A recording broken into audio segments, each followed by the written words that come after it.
no longer have to believe the narratives that you got started with. You no longer have to ascribe to, you no longer have to believe in, you no longer have to carry out things. One of the things that we see in the literature is that individuals in this stage of development are really battling things like shame. Shame with the idea that I'm not enough, I'm not doing enough. I mean, there's a reason why we have this thing now in our culture called the quarter-life crisis. It's because we think we're not enough. The quarter-life crisis is all about this thing called self-discrepancy. It's the distance between who you want to be and where you see yourselves right now. And traditionally in our culture, we talk about the midlife crisis.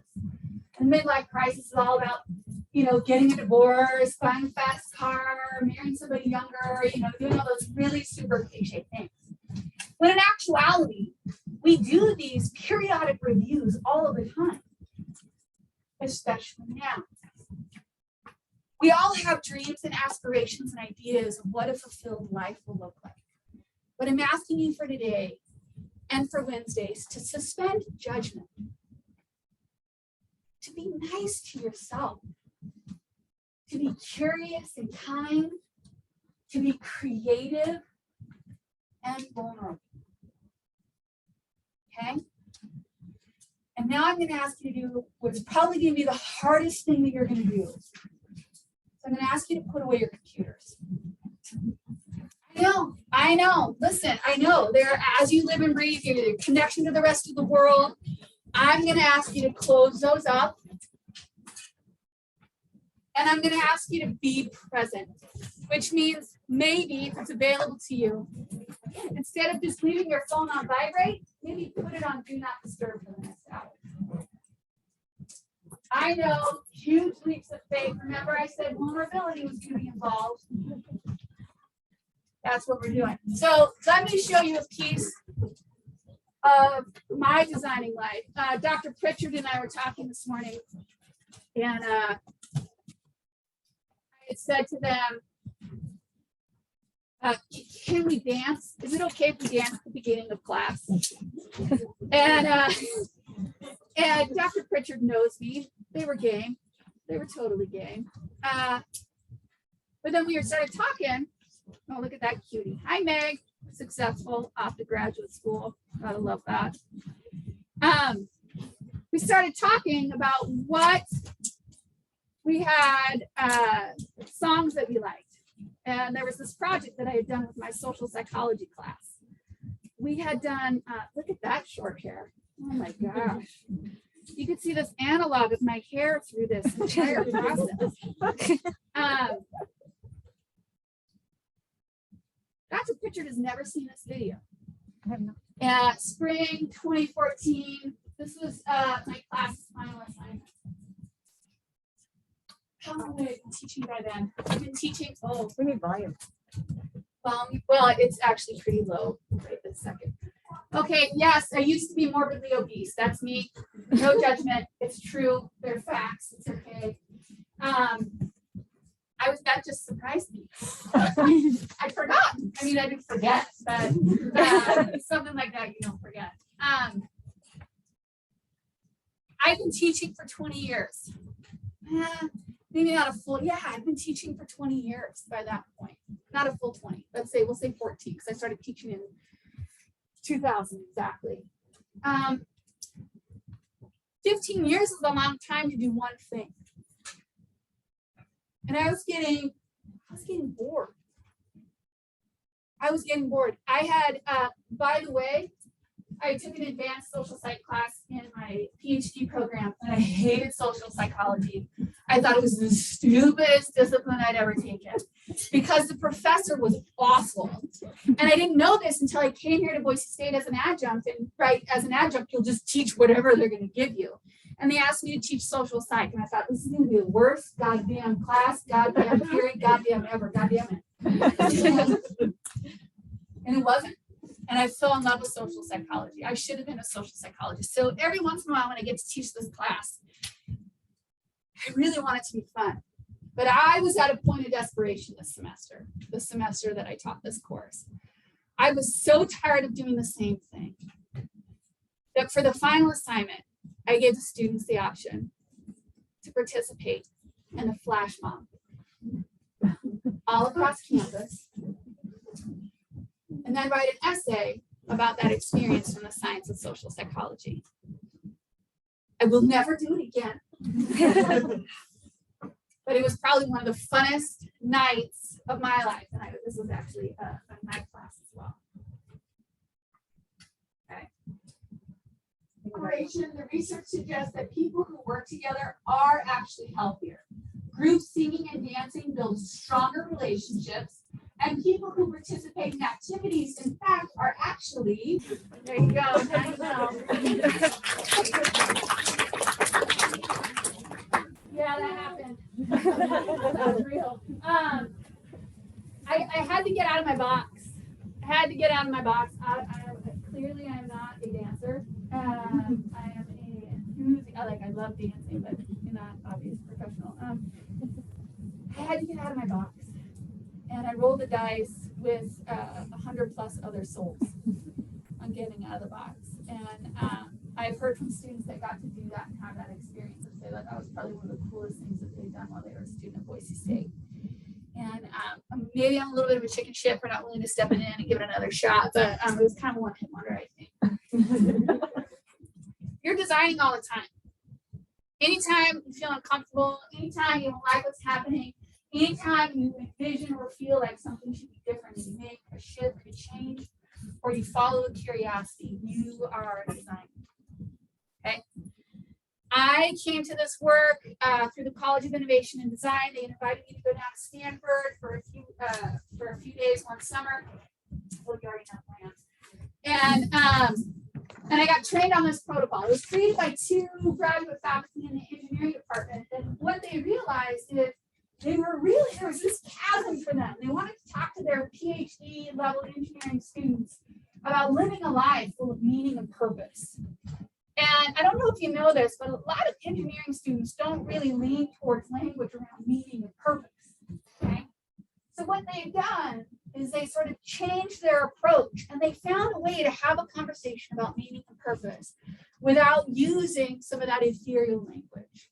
They really found a creative way to start building a data set of your own life experience, okay, both action and emotion, and really looking at those and capitalizing on spaces and places in which you feel the most fulfilled. So that's what we're going to be doing over the next 2 days. I know it sounds like a lot. I've offered this as a 5-week class. I've offered it as a weekend workshop, all over the place. I've even worked with groups of people in my coaching practice where we meet as a group over a period of 3 to 4 months and working on this content. What we're going to be doing is we're going to be staying true to ourselves, okay? Which means you got to leave shame, doubt, fear, ego at the door. And you're just going to let yourself say what you want to say, write what you want to write. This is your work and your opportunity to see what it is that you need to see in order to move forward in your life. Now, you don't have to be stuck somewhere to want to keep moving. We like momentum. Okay, we like momentum. So if you're not stuck somewhere, that's fine. I'm not asking you to pick one thing to work on. In fact, that's not how designing works. It's an across-the-board level up. When we take care of ourselves, it's a rising tide that lifts every area of our life.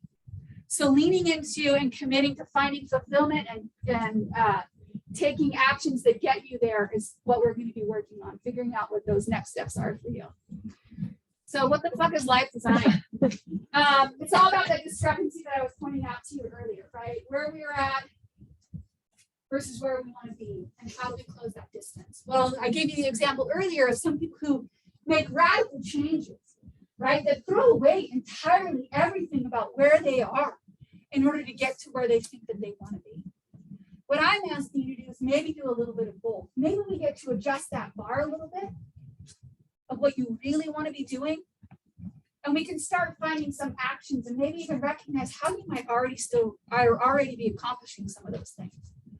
We are never going to be on par. If we're on par, chances are we're probably clinically depressed. Okay? Our human brain is not wired for stagnation. We are wired for innovation. We are wired for novelty. right? Not extreme novelty, but we are geared towards those differences. Our brain seeks out action and activity. So in resolving that self-discrepancy, we are going to be doing 3 major things. We're going to be exploring, that's what we're doing today. And then on Wednesday, we're going to be expanding and expressing. Today, it's all about getting real about where you're at. So here we are, we're going to start collecting some data. What I want you to do is we're going to start off on the blank side of the piece of paper that you already have. Anybody not get a sheet? Got a couple people. Okay. Come on.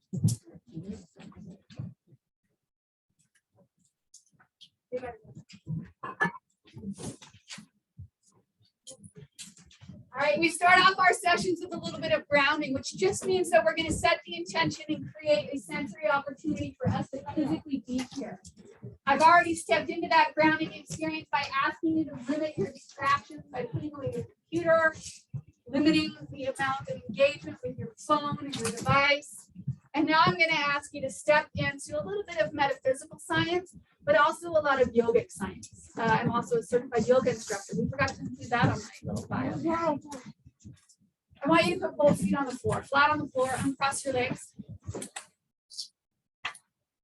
I want you to be sitting comfortably. If that's sitting like straight up and totally erect, if that's leaning against the seat behind you, that back rest, that's totally fine.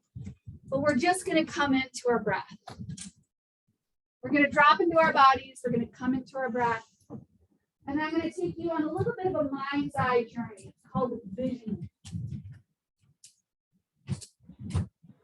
So in focusing on your breath, we're not doing any grand intentions. We're not holding, we're not forcing, we're not restricting. Allow yourself to breathe naturally. And focusing a little bit on where that breath fills up for you. It's available to you. You can close your eyes. Limit some of those distractions.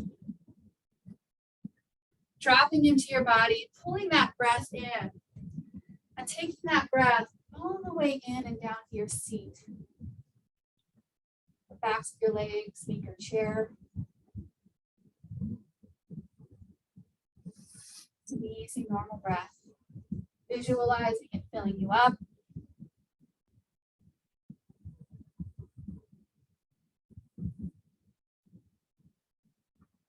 Now on this next visualization, imagine that you're breathing in that breath and it goes all the way down, circles around your tailbone. And as you begin to exhale, it comes up the back of your spine. So on the inhale, you're coming front body. On the exhale, you're going up the back body. Front body on the inhale. Back body on the exhale.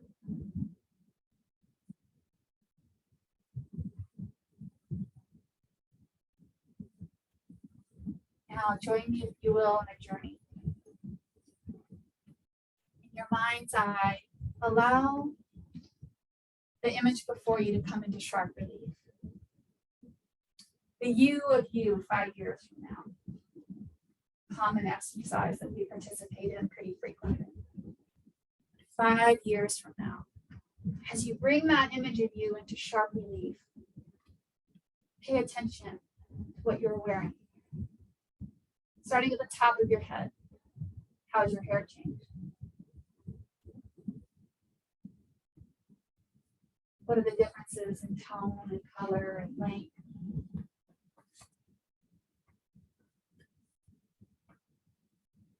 You're wearing any accessories? Do you have glasses on? Maybe a hat, earrings, ear cuff? Slowly moving down this view of you 5 years from now. Noticing your cheeks, your lips, your chin. Again, all of this is coming into sharp relief. And then the wardrobe itself begins to really show up from your shoulders. Being mindful of what you're wearing here, coming down your arms, your forearm, your chest, your hands. Carrying that image all the way down to your feet.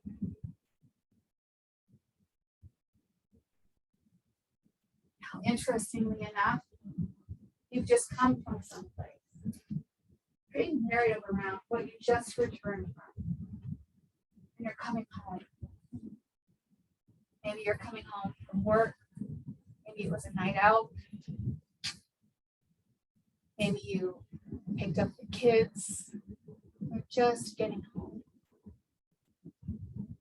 Setting yourselves up for an evening. What can you anticipate having ahead of you for the rest of your evening? Part of your evening involves a review of the day. Consider for a moment all of the actions, responsibilities, people that you interacted with throughout the day.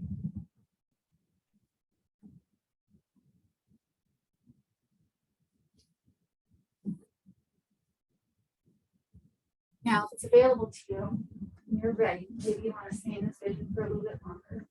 On the back of that piece of paper, write down what you saw, what you experienced, what your thoughts were, what you were wearing, who you had seen throughout that day, what you were returning from, maybe somebody that you were returning to or somebodies that you were returning to. And then just a brief sketch of what you have on deck for the rest of your evening.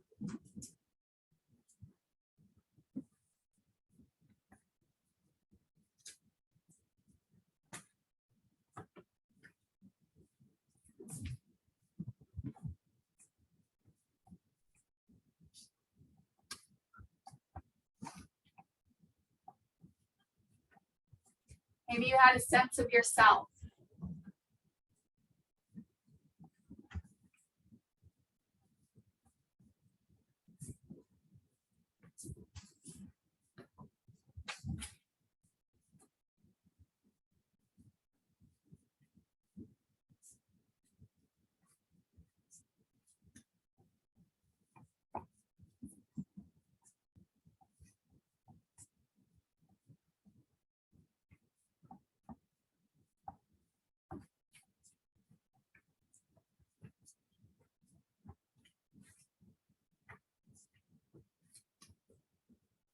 I want to challenge you to write what you saw, not what you think should be seen.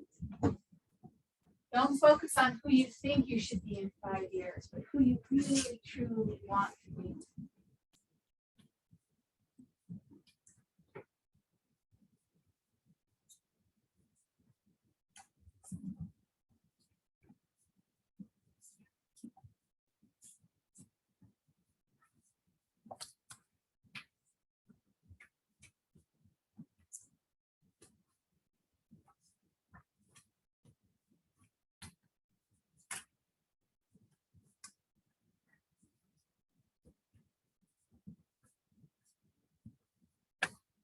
I'm going to give you just 1 more minute to flesh that out.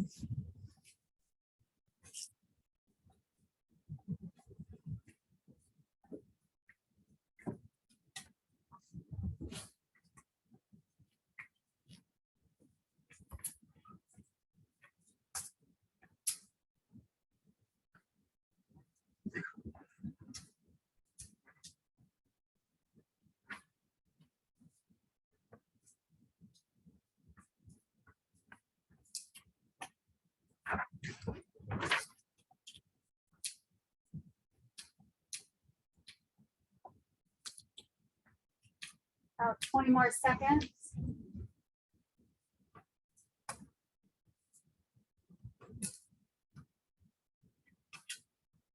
So your finishing touches on this vision of you, the you of tomorrow.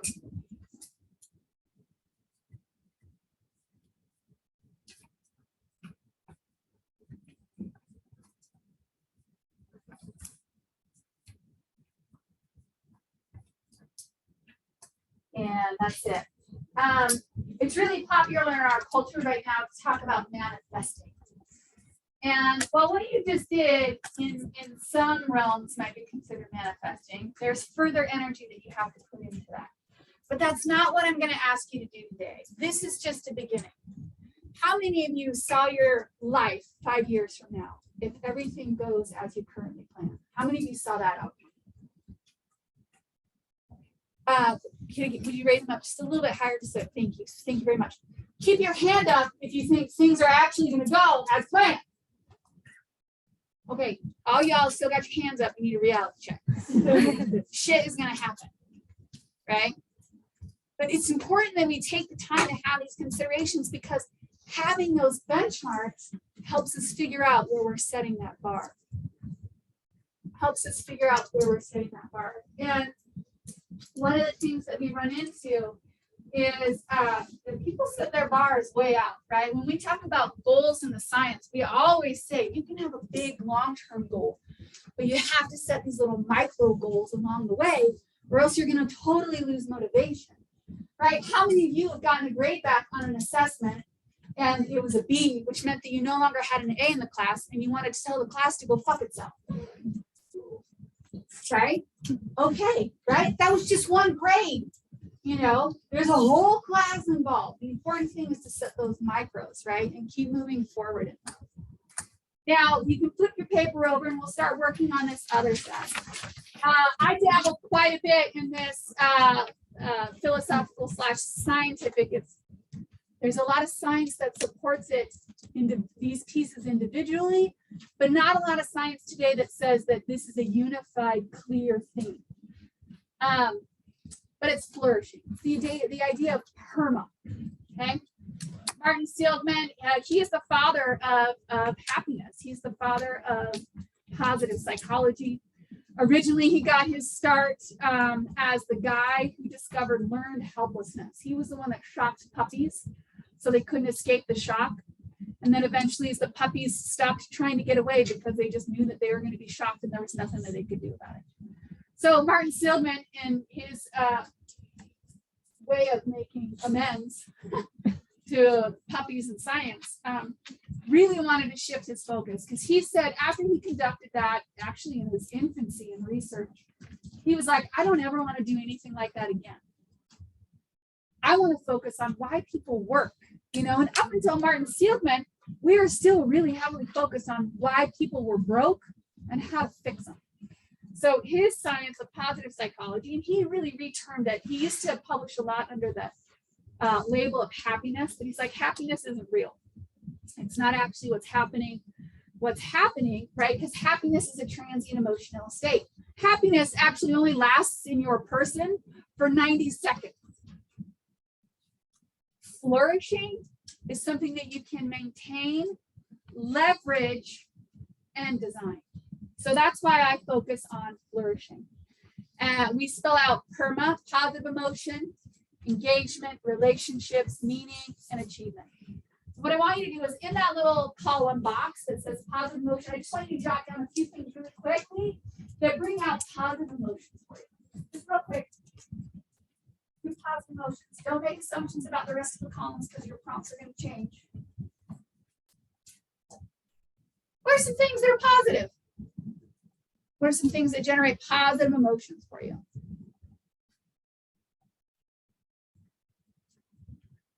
Now, engagement, the column for engagement, I want you to consider not just those things that you do, but the things that you do. And here are your criteria. Things that you do, things that you do well, okay? Right? So you have some competency in that. And I also want you to think about the subtle quality of what we call flow, right? Flow is this idea that I am so engaged in a task that I lost all concept of time, right? I might even ignore my own physiological needs. Gaming does not fall under this rubric. Netflix binging is not something that also falls under this rubric. I know we all feel like we do it very, very well. But it has to be engaging, right? It has to be a demonstration of your skills, not a passive consumption of content. So think about those few qualities and write down a few things that for you allow you to feel engaged or where you find engagement.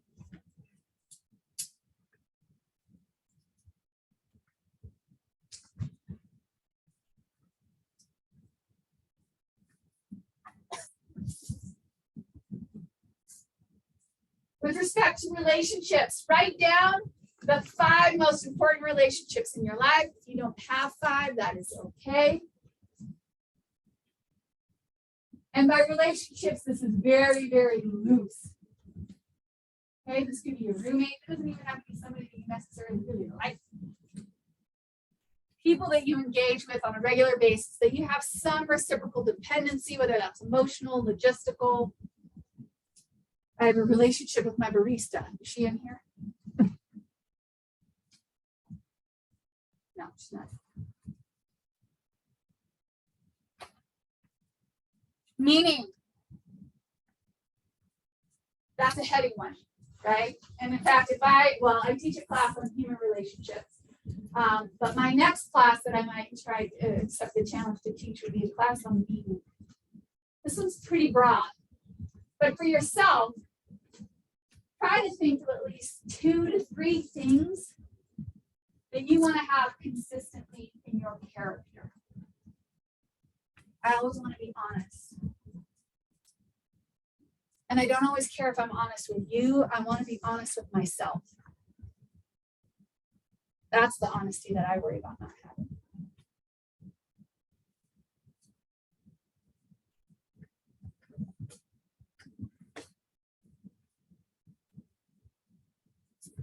And now the last one, achievement. Think really quickly, just for yourselves, about over the course of this last semester since January, think of at least 4 to 5 things that you achieved.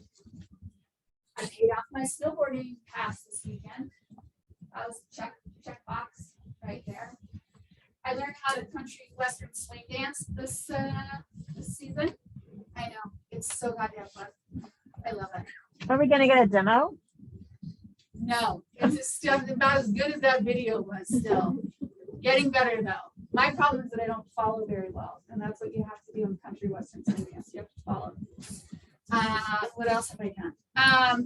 I have worked with the leadership in the department to help me craft a spring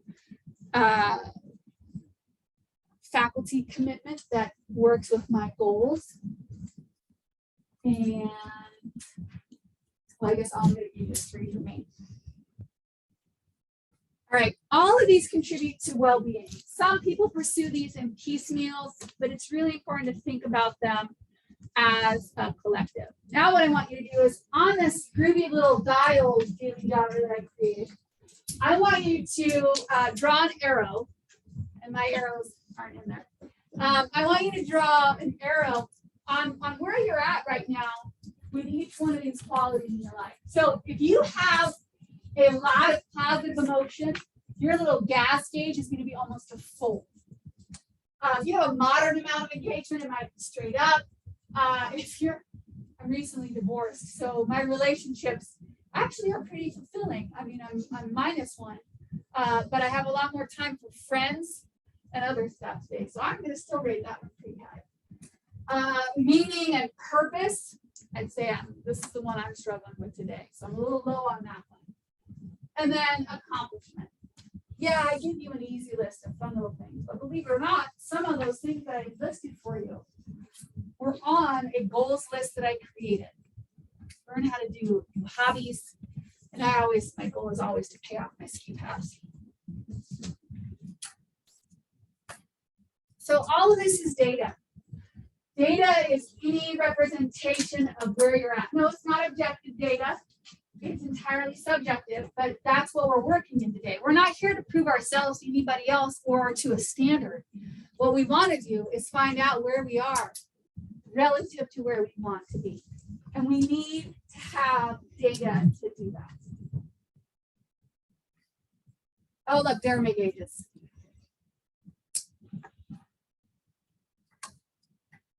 Okay. Now what I want you to do is I want you to lean to the forward, behind you, to the left, to the right. And I just want you to share your gauges. In fact, just pick one. Pick one that surprised you when you took the time to actually think about it. Whether it was full or empty, right? No judgment. Everything is neutral right now. So I'm going to give you a total minute. So each person gets 30 seconds. So pair up and share up.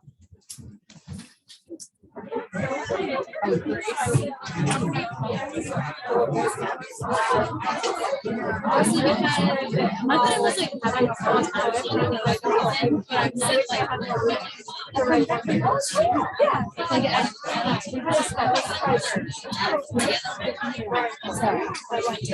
And the engagement, I said, all right, thanks for playing along, folks, but you got to get to work. Okay. Respectfully. Thank you.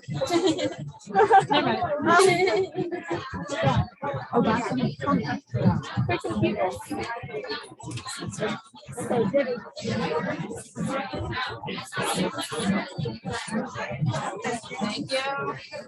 All right. I'll be so sorry. I'll start going back. Okay. Right now. I'll start.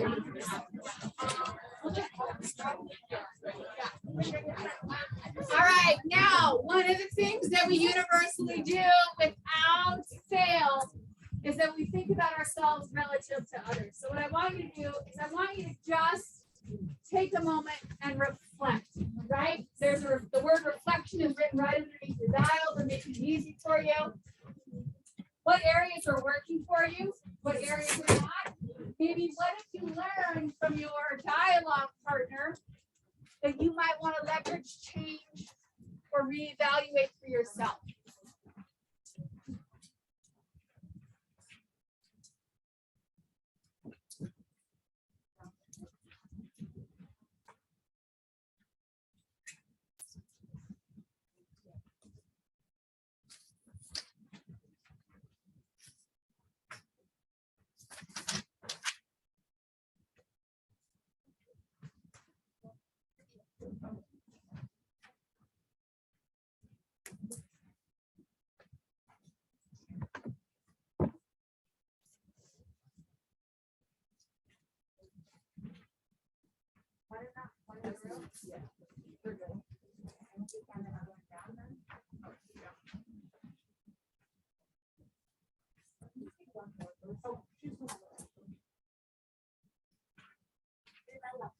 All right, what's working? What do you want to leverage?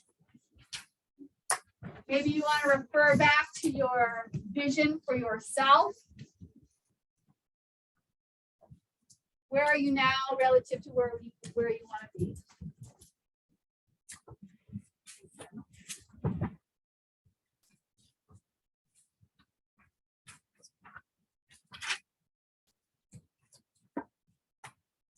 All right, I'm going to give you 30 more seconds.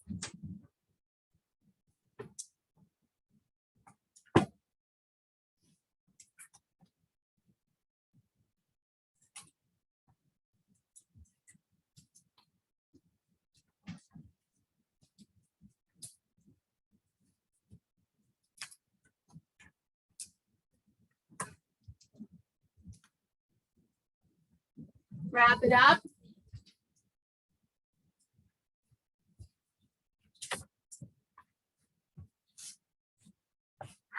Okay. So there are two schools of thought on reflecting. Some of them say you want to write until you exhaust everything. Some people say if you're only given a short amount of time, you're going to be really considerate about what you actually get put down. For me, my personal practice, and I'm going to ask you guys to do this between now and Wednesday, is to write for a set amount of time. Right? Write for a set of amount of time that might almost be exhaustive. Because I find that the really juicy stuff ends up showing up at the very end because I'm so busy spending time on ego and presenting and concern about somebody else seeing what I'm doing. Okay? So try to set that stuff aside. Now you guys just got another piece of paper. We're collecting a lot of data, okay? A lot of data collection today. We're going to be doing a lot more stuff with that on Wednesday. But right now, this is just a lot of data. So this energy engagement map, if you've taken the archetypes of happiness from me, you've done this. You've done this because this is actually incredibly powerful at identifying where some discrepancies lie. Okay?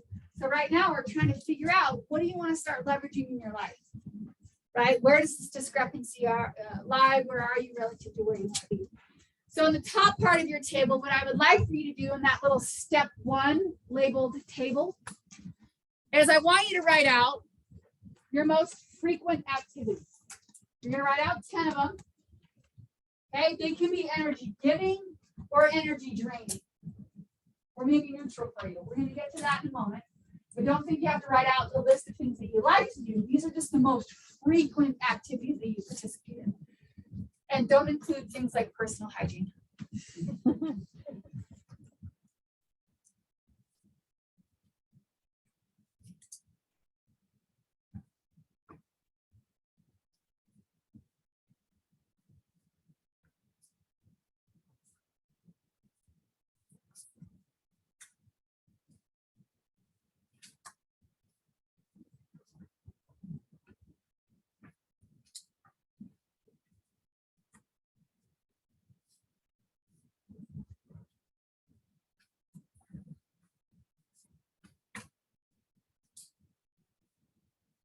Okay, don't worry if I move on. I'm going to get to the point where I'll pause. I can see that a few people have already got their 10 activities down.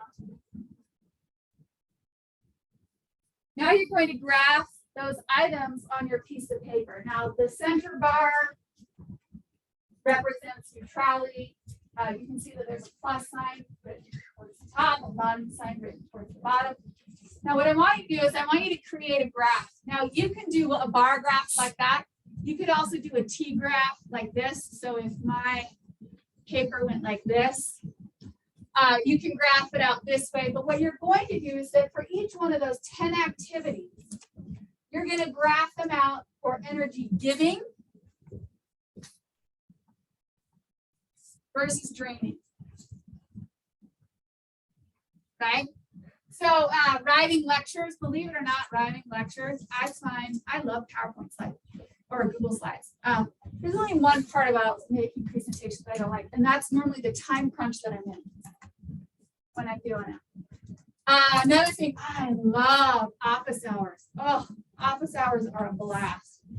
I hate having them via Zoom. That's the shitty part right here. That's the part I don't like. I love how I feel when I go to the gym. It's getting dressed, going to, and actually getting it done.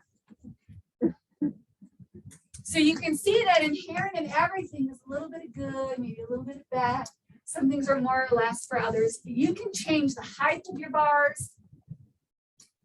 The important thing is that you are really intentional about where they lie in positivity and negativity. And if you kind of exhaust yourself filling out this table with your bars or your T-bars, you can actually write in some nuanced pieces. Like, for example, I love my job. I hate grading.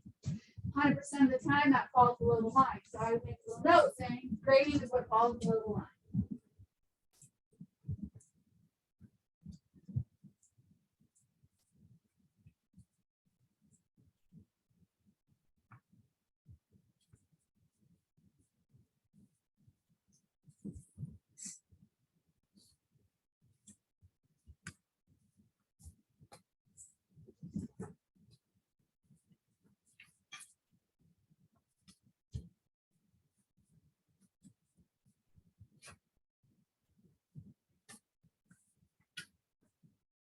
Maybe you have some things that are entirely above the line or entirely below the line. That is possible as well.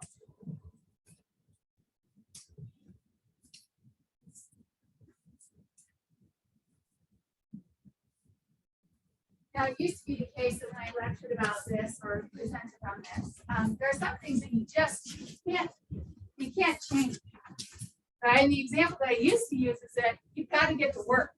Or you've got to get to class, like you physically have to get there. So everybody's going to have to commute. Our commute will change depending upon how close to campus we are or what modes of transportation we use. That lecture's taken on a new flavor now with Zoom. But you got to get there. Other pieces, I don't know about you guys, but I need makeup. Got to get that done, right? That absolutely needs to happen. So there are some things that we actually refer to as gravity problems.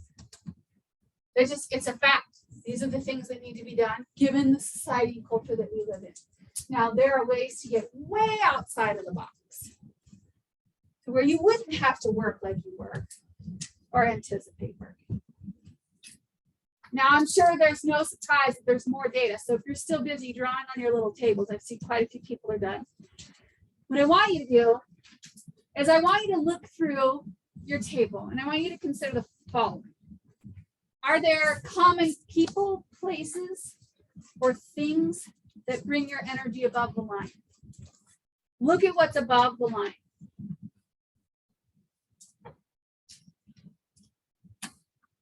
Are there people, places, things? Any chance I had to be around music or art, right? I mean, if I could incorporate that in the gym, I might get there more often. The music piece I have down. Maybe I just need to do an ecstatic dance all the time. That way there's that creativity, I guess. Look for common people, places, things that bring your energy above the line. One of the things that I want you to consider is think for yourself for a moment of the activities that fall below the line. Is there a time of day associated with those? Is there a time of day associated with that? Maybe there's a person associated with that. Maybe there's a specific place associated with that. Maybe it's on, you do that thing on Wednesdays and that's your busiest day of the entire week and it just always feels overwhelming. You can't enjoy yourself. Pay attention to the constructs and the context. The next thing I want you to consider is that do you have any examples of flow? If something is totally above the line, the chance of you being intellectually challenged, right, and solution finding, being creative, are pretty probable. So recognize if there's any flow spots. Any areas where you really are feeling that high degree of engagement.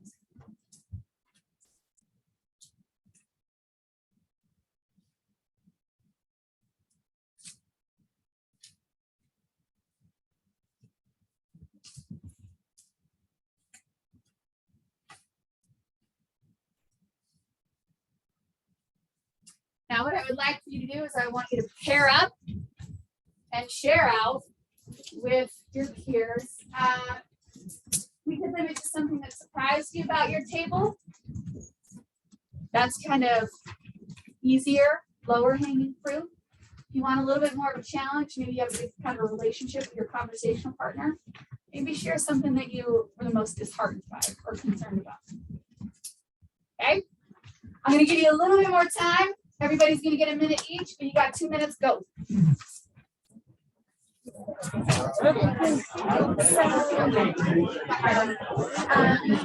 I am surprised that like school is all positive and like negative. I was more of a challenge because I just feel like I'm like doing and where it was like way more like positive well, I think I was surprised that like I felt like watching like TV and like social media and like watching more like it was a lot of fun but a lot of negativity. So stressful. Yeah. So that and then it's like my throat and stuff that was all like draining. So in school also gets negative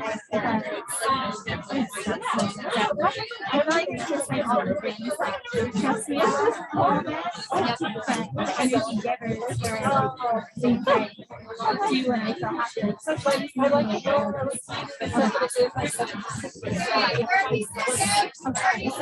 I feel like So I've been reading which I'm starting to get better at it because I've been doing it for a while. But I think like some negatives too, because I just feel like I don't actually like the song. And like I thought I really liked it, but then I and then they're like, there's no like creative. but then I'm also for PT at night. I don't think that's Graph that one out to the bottom of your graph. Go ahead and write some takeaways. Something you felt for yourself, something you experienced in dialogue, maybe something that you learned, heard, or experienced in somebody else's life. Take a moment and jot that down.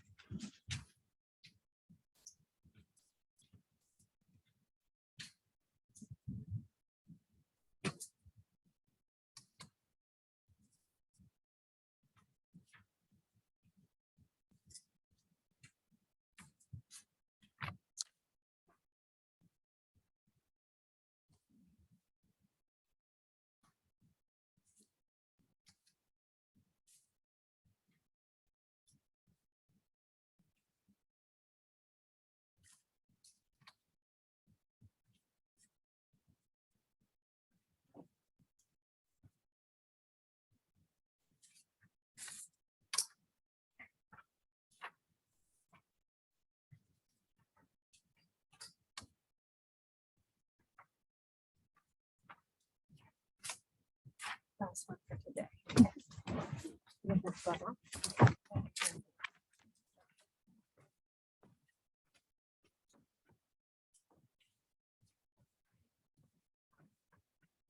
All right, 30 more seconds. Go ahead and wrap it up.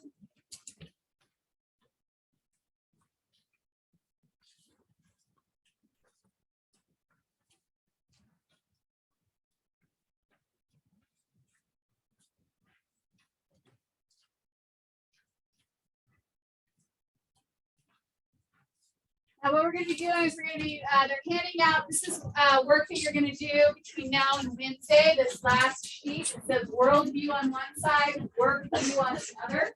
I'm going to talk to you about that before I release you from our engagement today. But what I want you to do right now is take the piece of paper that has the graphic on it, the table that you just filled out with the bars, and go ahead and flip that one over. Anytime we're designing, the first thing we sit in is acceptance. Now, you guys were working on acceptance by getting real honest about where you are at with the PERMA in your life, with the kinds of engagements that you have in your life. And now we're going to spend time really defining them. So the second side of the paper, starting off with that first table at the top, you're going to rewrite each one of your 10 items. Identify what overall valence it has. Is it generally energy giving or is it energy draining? Which means that by the end of that experience or that interaction, you feel more energized and directed in what you want to do.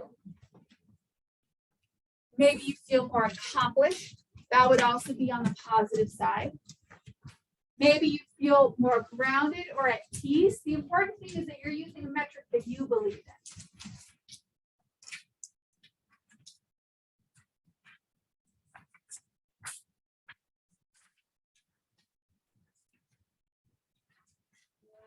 Lots of flipping up the paper. That's exactly what should be done.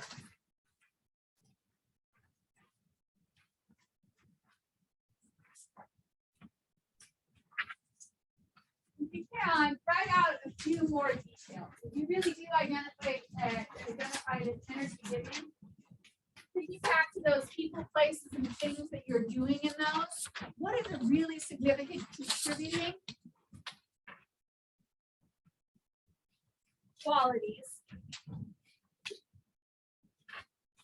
Or what might be some aspects that are detrimental?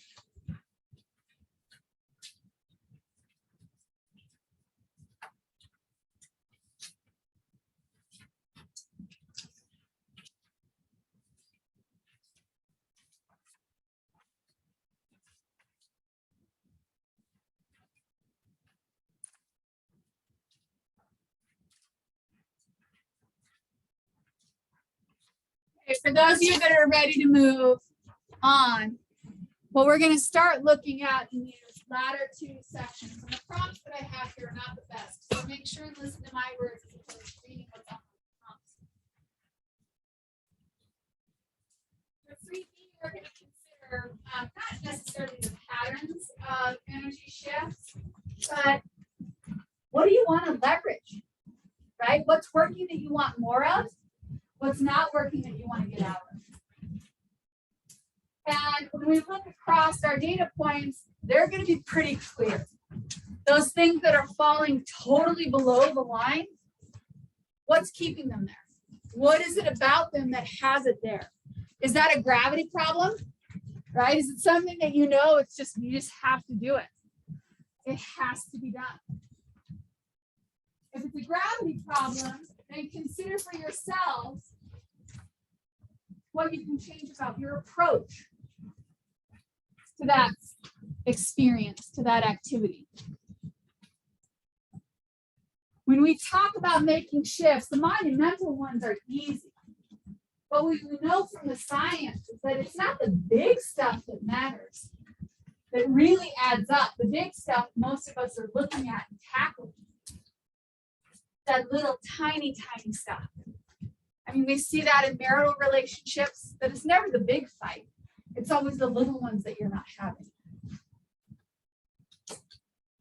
So the same is true for monumental shifts versus incremental shifts. So for that 3D, just consider for yourselves, what might be some monumental shifts that you could think about or consider for yourself versus incremental shifts. And by incremental, maybe you just reprioritize. If you don't like working out, maybe you get it done first thing in the morning. Maybe you can change the time of day that you do that. You guys can clearly pick up on my area of issue. Maybe you need to resequence. Maybe having all that shit that you have to do on Wednesdays, you just got to move something around. Or maybe it's too late in the semester to actually get that done. Maybe you can shift your workload in a different way. Maybe there's a change in location. How many of you study better at a coffee shop than you do at home? Right? Absolutely. Maybe a change in location matters. Maybe you'd like your job if you didn't work with assholes. Right? So is it the work that you don't like, or is it the people? Maybe you love the people that you work with, but you don't like what you're doing. This is the data. This is us defining what's not working, what you want to leverage. In yoga, we talk about this energy of life force called prana. And when we are in yogic practice, one of my responsibilities as your teacher is to help control your attention. So when we're in a posture, I say, breathe into your hips. Really feel your hips, because we believe that where your attention goes, prana flows.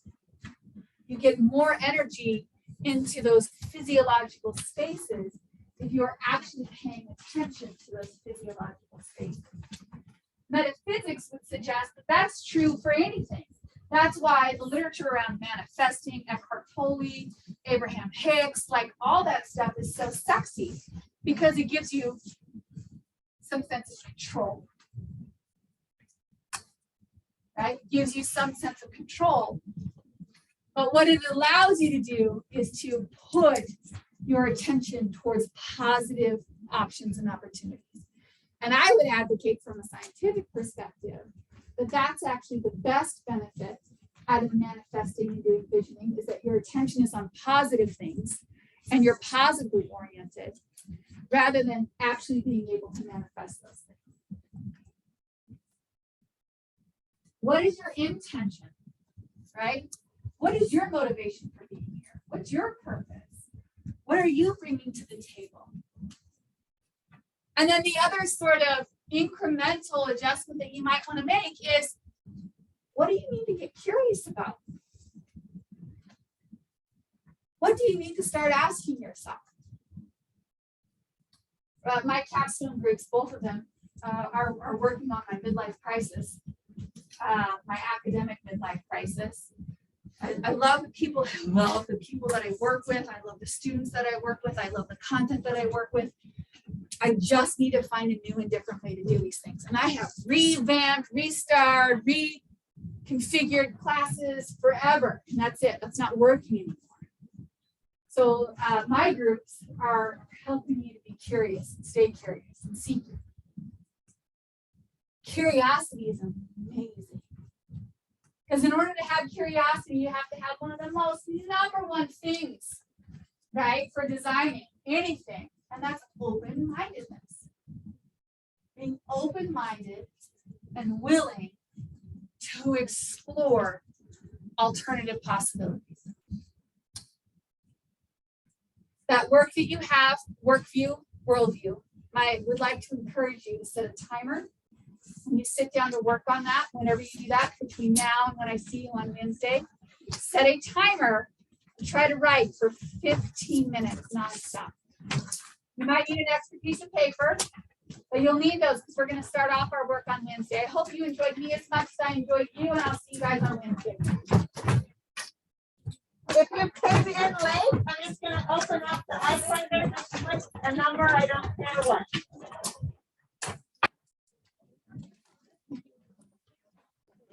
Thank you, Dr. Henderson, for taking time. Do that before.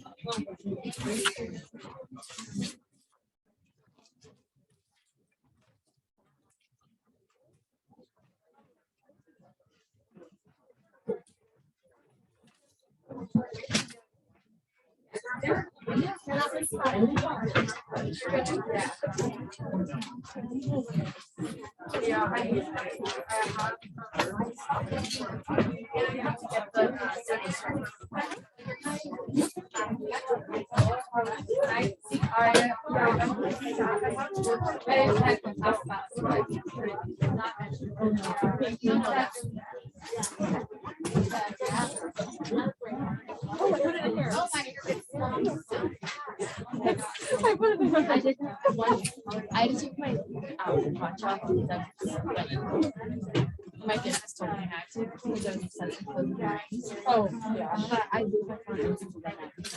Yeah, it's so nice to have it. It's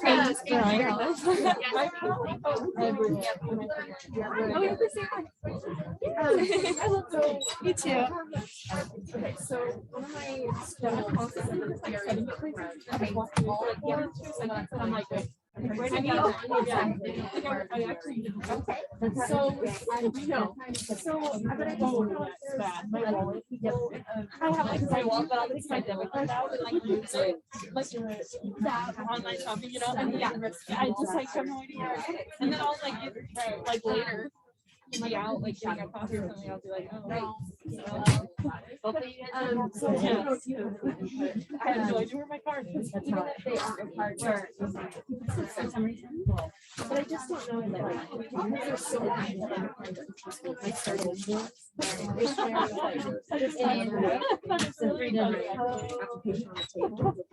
extricate all of it. No, so anytime somebody doesn't have like I just don't know what I how can I help you? I know my first and then yeah. I just got new cards. I don't know any of this. I just I started I'm scared to remember because it's great. It expires on 12/25. Yeah. And then 3 digit code is oh no. So like but for my other debit card, I'm like that you have. I got everything else. Right? Like my friend, she was like, I wasn't discount. You're experiencing what I wanted to what so in life situation, I'm not talking about well, I just got to that, but trying to get what the qualities of a good life because I would genuinely you know, cruising, yeah. And she was like, oh my God, I'm like, and then I was so, yeah. And then Julie was like, Across the board. That's right, but we're talking about the whole time. Yeah, not just like especially. my parents, everyone in my family was using my card. Yeah, So I think you clearly got on my card and I had like 20 cents left. And I'd be like, no, take the card. Like, I just want to enter my card because I was laughing. And everyone had them like 6 days to get back. I'm like, come on. Hang on just a second.